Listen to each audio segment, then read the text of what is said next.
Vamos por la parte número 27 sobre las puertas dimensionales y vamos a empezar con este apartado también extraído de esta noticia proveniente del Vaticano. La música sacra debe promover la fe y la nueva evangelización. Ya recordáis como la semana anterior estuvimos mostrando algo de ese tipo de música sacra, ¿verdad? Pues vamos a destacar algo de aquí, donde nos dice: si bien de hecho la fe nace del escuchar la palabra de Dios, hay que escuchar, por supuesto, no solo con los sentidos, sino hacer que de los sentidos pase a la mente y al corazón. No hay duda que la música, y en particular el canto, pueden conferir a la recitación de los salmos y cánticos bíblicos mayor fuerza comunicativa. ¿Está diciendo un absurdo? Está diciendo una verdad absoluta. Este es el mecanismo que tiene prácticamente como sola y gran capacidad la música. El lenguaje hablado puede ser entendido o no, puede ser malinterpretado o no, lo que vemos también, pero lo que oímos nos llega a dar un encadenamiento que entra por los sentidos, que pasa a nuestra mente, nuestro corazón, y nos hace sentir dentro algo que realmente puede hacernos vibrar. Nunca mejor dicho, hacernos vibrar en una cierta consonancia.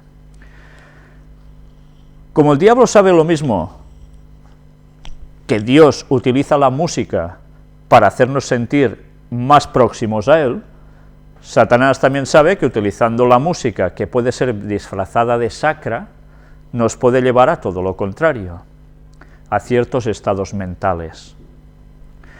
Sigamos viendo qué nos dice aquí. El testimonio de San Agustín, que en ese momento era profesor en Milán y buscaba a Dios, buscaba la fe.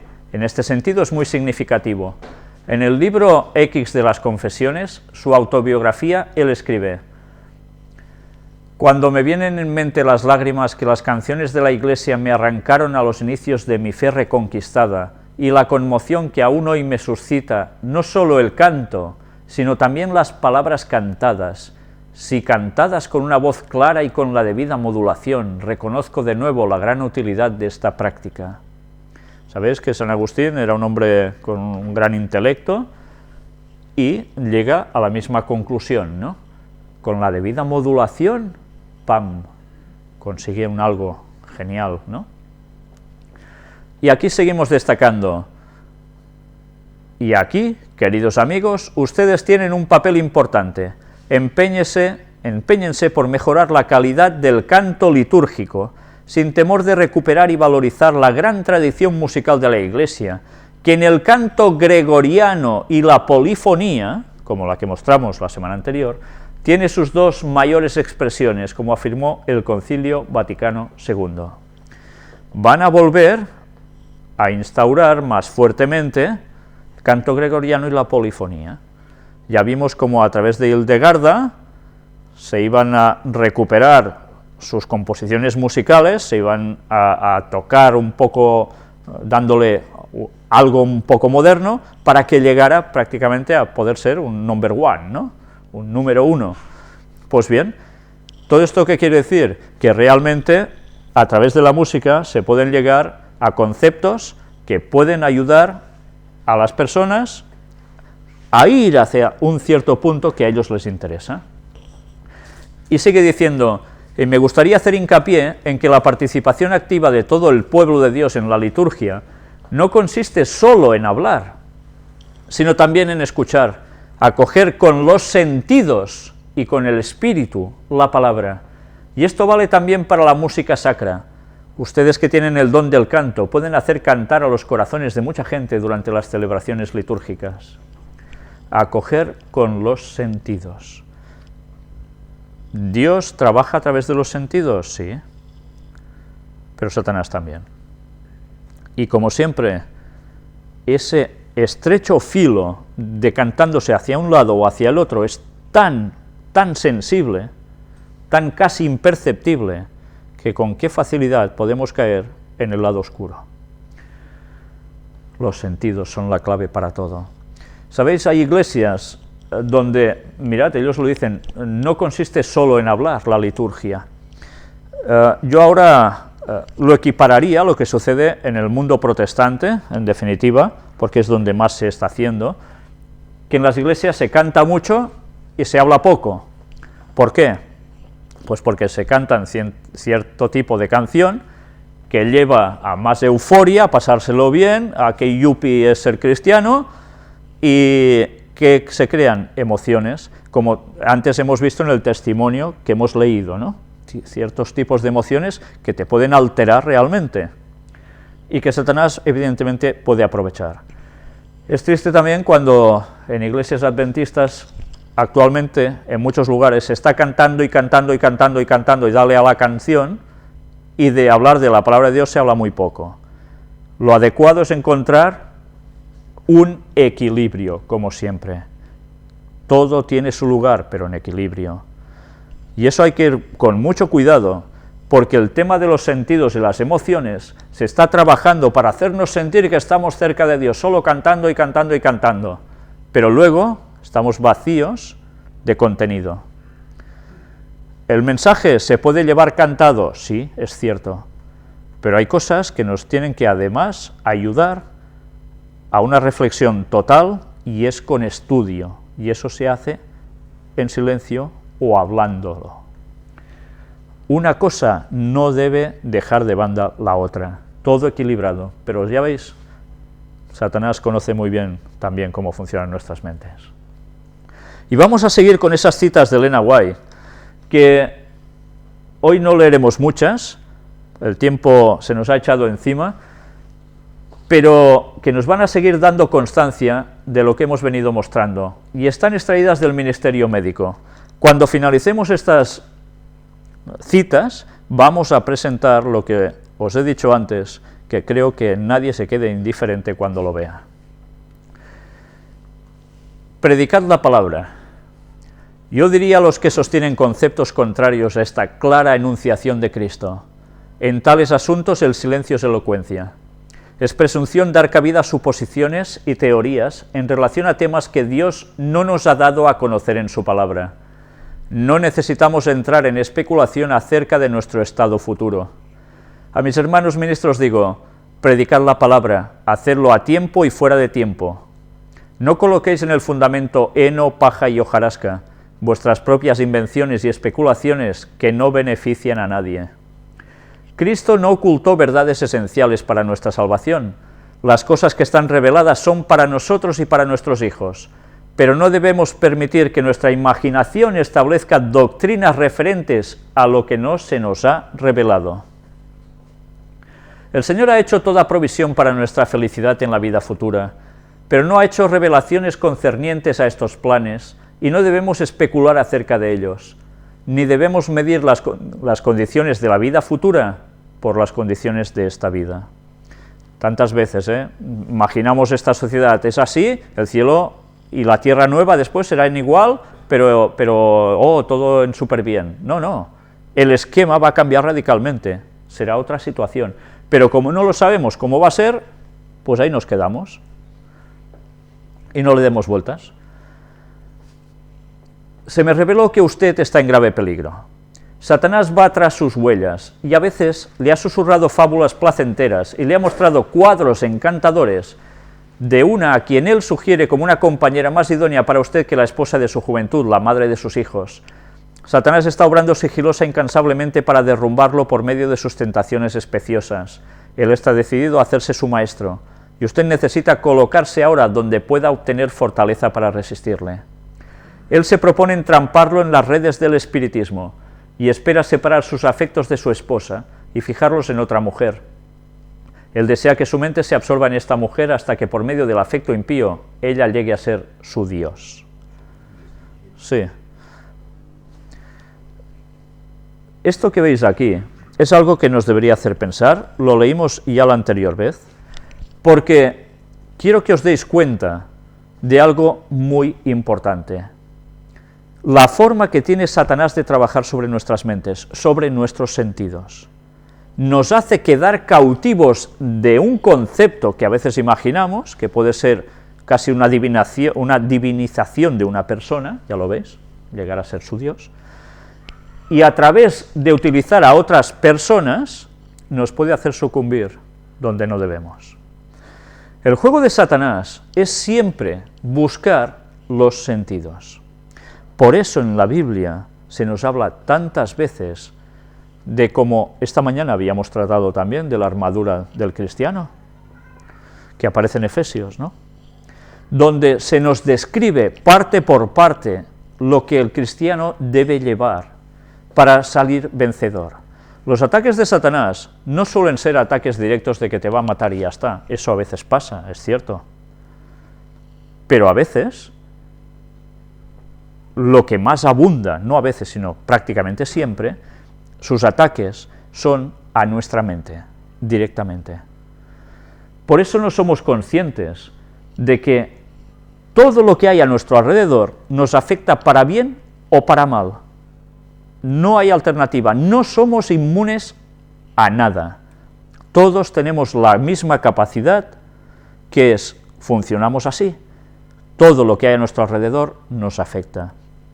Por tanto, nosotros no nos pongamos en el lado, precisamente, de lo malo, porque si nosotros nos complacemos en ver lo malo, en pensar lo malo, en generar pensamientos que nos lleven más a ir contra los mandamientos de Dios que a favor, ¿dónde vamos a terminar? Pues en las fauces del pecado. Por eso, démonos cuenta que todo lo que habéis visto hasta ahora, en esta serie dedicada a las puertas dimensionales, todo nos empezaba hablando por algo realmente que sonaba espectacular, ¿no? Puertas dimensionales que nos podían trasladar a otro lugar, en este caso, sobre todo al cielo, y hemos visto cómo hay otra puerta dimensional tan cercana a nosotros, que es nuestra propia mente, y que a través de nuestros sentidos físicos, emocionales y demás, Satanás puede hacer también su intervención. Pero gracias a Dios, que eso depende de nosotros, si queremos estar con Dios o no. Y lo que debemos hacer es inclinar nuestra balanza al lado de Dios y no del diablo. ¿Por qué os digo todo esto? Bien, aquí la lectura va siguiendo, y la verdad es que luego veremos que vamos a hacer un cierre de círculo con lo que os voy a mostrar después. Hemos empezado por algo tan, una puerta dimensional, pero nos hemos ido centrando en todos los ataques del espiritismo que van directamente contra nuestro propio interior. Y volveremos a cerrar el círculo precisamente con algo que nos va a sorprender de lo más elevado que podamos esperar. Pero antes, quiero que veamos, bueno, aquí tenéis toda esta lectura, que si no recuerdo mal, es lo que hicimos el otro día. Esperad un momento que voy a ponerlo en el sitio. Es que hoy no tenemos mucho tiempo y vamos directamente a tocar la parte que nos interesa. Lo que vais a ver ahora es algo que realmente yo me enteré el domingo pasado.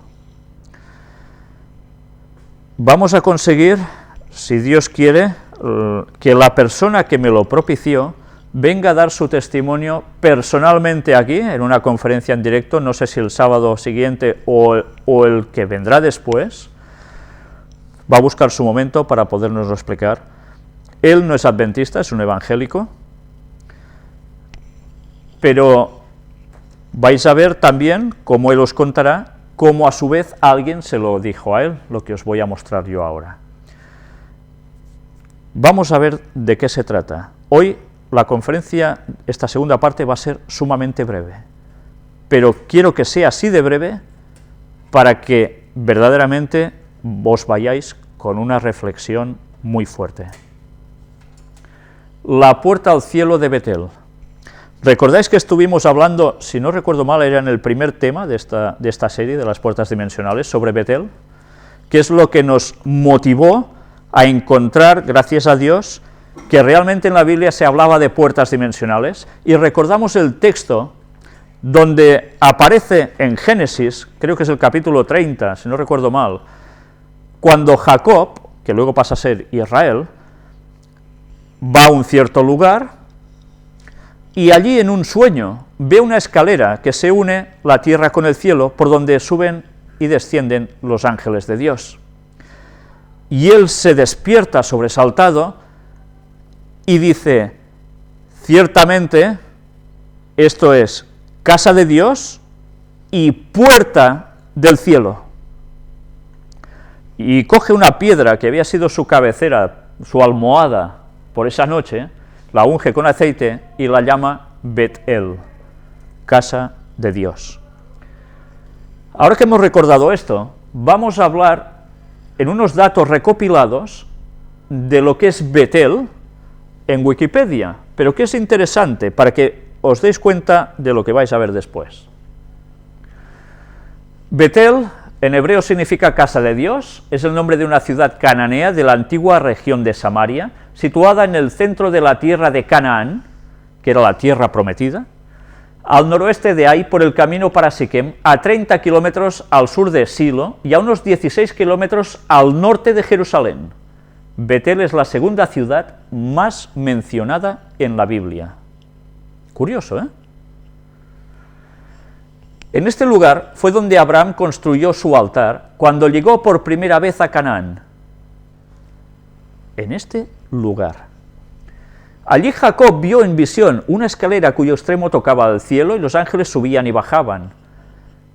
Por esta razón Jacob tuvo miedo y dijo: «¡Cuán terrible es este lugar! No es otra cosa que casa de Dios y puerta del cielo». Y llamó Bet-El al lugar que era conocido como Liz o Luz.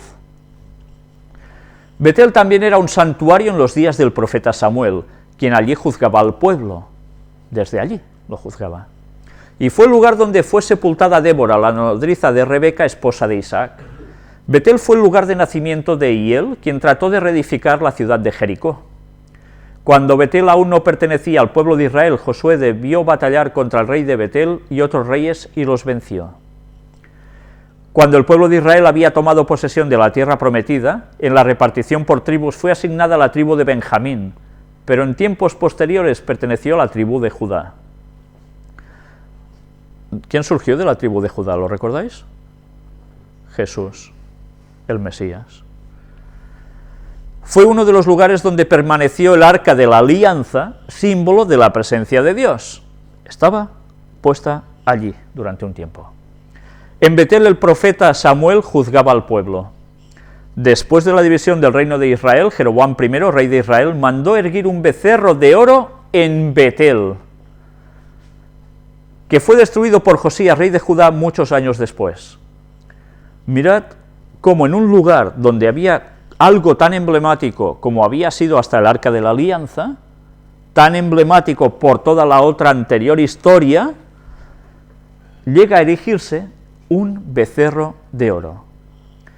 Algo que era el símbolo, precisamente, que ya lo vimos en anteriores veces, de lo que terminaba siendo el culto de adoración a Satanás. Justo en ese lugar. Bet-El fue también un lugar donde se agruparon algunos de los exiliados de Babilonia que regresaron a Israel en el año 537 a.C. El profeta Oseas, un siglo antes de Jeremías, se refiere a Bet-El con otro nombre, Bet-Aven, que significa casa de iniquidad, casa de la nada, casa de vanidad, casa de nulidad, esto es, de los ídolos. Ya veis cómo se había girado un lugar que era casa de Dios, pasa a ser casa de todo lo contrario.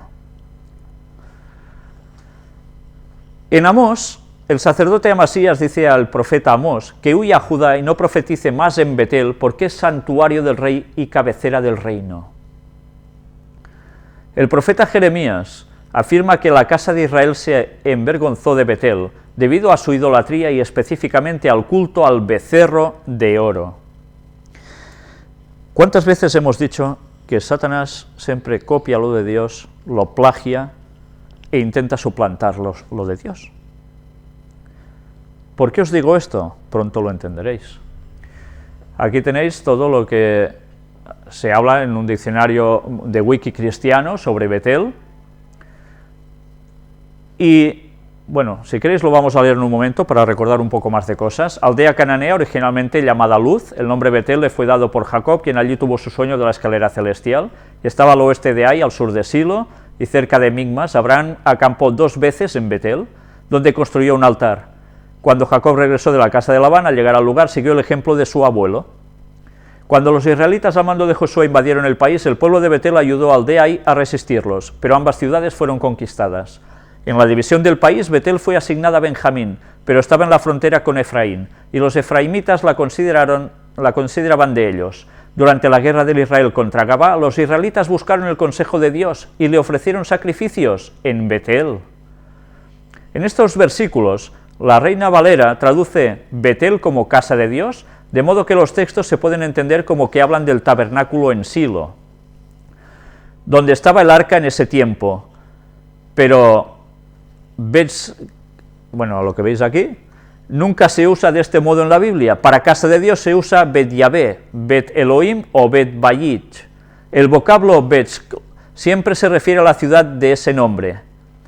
Después que los filisteos destruyeron Silo, Betel fue uno de los lugares desde el cual Samuel juzgó a Israel y donde tal vez se ofrecían sacrificios.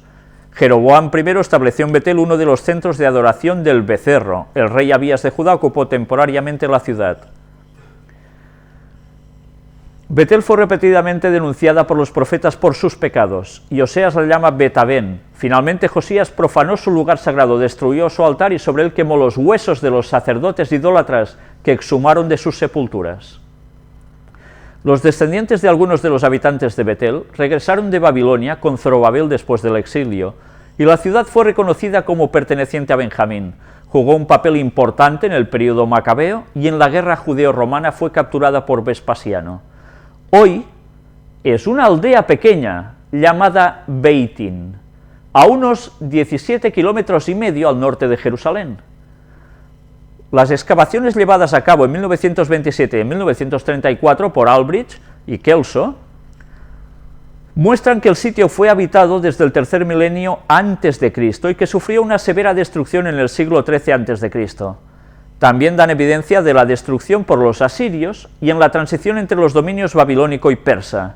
Fue reconstruida y existía como una pequeña población en tiempos de Esdras. Durante los períodos helenístico, romano y bizantino, Betel fue una ciudad próspera. Son montañas en la frontera de Efraín, sobre una de sus cimas se construyó la ciudad de Betel. Y ahora que ya habéis visto esto y estáis situados históricamente, vamos a ver en el mapa. Este mapa es una foto de satélite. Veis en el centro de la imagen, hacia abajo, en el tercio de abajo, hay una población aquí, es Belén, donde nació Jesús. Un poco más arriba, la capital, Jerusalén. Y 17 kilómetros al norte, precisamente está Betel. Esto lo estáis viendo, está escaneado de el mapa que este señor me mostró. Vamos a hacer un acercamiento de todo esto. Ya estamos cerca del lugar, Betel. Estas casitas que veis por aquí abajo son precisamente la población actual, y lo que veis por arriba de mitad de pantalla es esa pequeña cordillera de la zona de Betel. Hasta ahora diréis, bueno, muy bonito, ¿y qué? Vamos a ir haciendo alguna aproximación más. Quiero que os fijéis sobre todo en la parte derecha del centro de esta imagen, hacia la derecha, y en la parte del cuadrante de arriba, por decir algo. Vamos a seguir avanzando, una aproximación más. Estamos ya centrados. Diréis, vale, ¿y qué? ¿Veis algo? Sí, abajo vemos unas poblaciones que tienen distintos nombres por aquí, pero me gustaría que os fijaseis, no en las casitas de abajo, sino en esta montaña, en esta cordillera que aparece aquí. ¿Veis unos ciertos sombreados entre montaña y montaña? Sí, ¿no? ¿Lo veis? Coge un color más oscuro, más intenso. Vamos a seguir avanzando. ¿Veis mejor? Entre montaña y montaña, como hay estos colores más intensos, más oscuros, con unas ciertas formas, formas de la naturaleza de la montaña, ¿verdad? No percibís nada, ¿no? Vamos a ver otra vez el mapa escaneado desde más arriba. Jerusalén a la derecha, en el mapa vamos avanzando hacia la izquierda y vemos Betel. Mirad al lado del punto rojo de Betel, donde está ubicado Betel, esas montañitas que ahora os estaba diciendo que os fijarais en ellas. Es nada, ya veis. ¿Veis unas 3 formas de montañas seguidas, casi entrelazadas entre ellas? ¿Veis esos colores oscuros que os decía entre montaña y montaña? ¿No recuerda nada esto? ¿No veis nada de extraño? ¿Sabéis algo de hebreo? A mí me hizo ese señor la misma pregunta. ¿Sabes algo de hebreo? Le dije, bueno, la verdad, había estudiado algo de hebreo hace muchos años, ya no me acuerdo prácticamente de nada, pero sí, recuerdo que las letras son muy peculiares. Y me dijo, mira esto. Pues, le dije, son letras hebreas. Porque, aunque no me acuerdo de cada letra, sí recuerdo la forma que tienen, más o menos. ¿Veis estos sombreados oscuros entre montaña y montaña? Pues vais a sorprenderos. Mirad bien lo que estáis viendo ahora, ¿verdad? Lo vemos una vez más. Y ahora, mirad esto. ¿Qué veis aquí? Si miráis abajo a la derecha, marcado en un recuadro en rojo, veis esas formaciones montañosas que tienen forma de letras hebreas. En el plano grande veis a Betel, marcado aquí en rojo, y eso que veis en el recuadro en rojo a la derecha, esa pequeña cordillera, es precisamente la que veis encima de estas casas en la imagen grande, con estos surcos entre montaña y montaña, que son nada más ni nada menos que, si lo volvéis a mirar en el recuadro pequeño en rojo, mirad arriba, cómo coincide con la palabra Yahvé, el nombre de Dios. Por si aún no lo veis claro, ¿lo apreciáis mejor ahora? Lo que veis a la derecha es el nombre de Dios, I-H-V-H en hebreo. Sabéis que las consonantes no se sabe exactamente cuáles eran. Coinciden con la vista aérea de las montañas, como si estuvieran escritas con el dedo de Dios, en letras hebreas, su nombre, donde hay la casa de Dios y puerta del cielo. Y esto no lo ha hecho el hombre. Esto es algo natural. Podéis mirar todo el mapa, todo el resto del mapa donde queráis, no encontraréis otro lugar donde haya letras hebreas formado por las montañas. Podéis analizar todo ese mapa, que es muy grande, lo tengo en mi casa, y no veréis nada parecido a eso. Solo precisamente el nombre de Dios está puesto en Betel. Él me contó una experiencia que supongo que los relatará mejor que yo ahora os lo digo así en breve. Cuando él me mostró esto, os digo mi sensación. Me quedé tan asombrado como cuando había hablado con mi hermano y con nuestro hermano de fe también, que nos ayuda en las conferencias, sobre el tema de las puertas dimensionales que bíblicamente están, precisamente basados en el texto de Jacob, luego encontramos muchos más, gracias a Dios.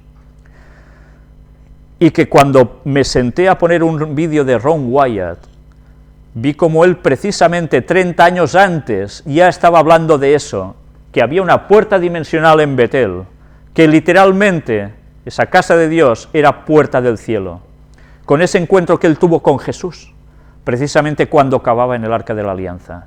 Sinceramente me estremecí. Cuando este señor me mostró esto, sentí prácticamente lo mismo. Porque él me comentó esto a mí y yo le pude decir que esto es literalmente la puerta del cielo, desde ese lugar.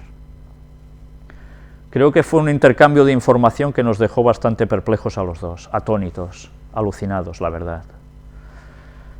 ¿Sabéis? Cuando este señor me contó que él fue a Jerusalén, en una feria del libro, y allí un cristiano dice que a él le pasó, o le dio, creo que es este mapa que a mí me ha suministrado, y que curiosamente él quedó muy impactado por esto, y habló con un amigo suyo, judío de Barcelona, judío israelita, y además de religión judía, y que le dijo, ¿qué ves aquí?